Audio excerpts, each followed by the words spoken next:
Сәлем достар, қалдарыңыз қалай? Менің жігітім және де менің жігітім. Қалайсыздар деп қойсаңыз, папасы.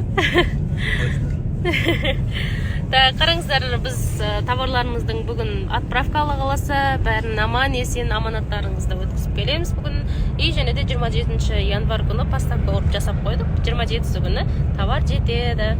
Иншаллах, табысты, хайырлы сауда болсын. Сәлем достар, қалдарыңыз қалай? Бізде мінекей әлі де сенбей жүрген болсаңыздар, қараңыздаршы. Қаншама прям палетпен де кетіп баратыр. Мына бір адамды қоймаймын, қараңыздар.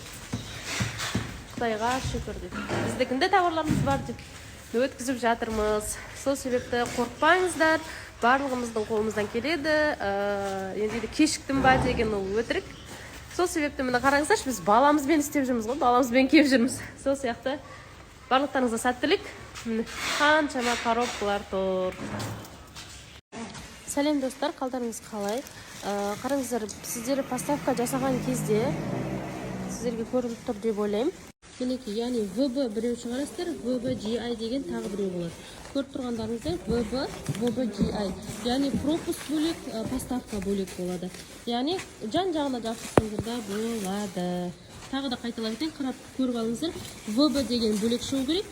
Товардың толық ақпараты. Екінші, қай жер поставка, қандай авто, қандай машина, қалай осы пропуск арқылы сіздің товарыңызды өткізетін болады.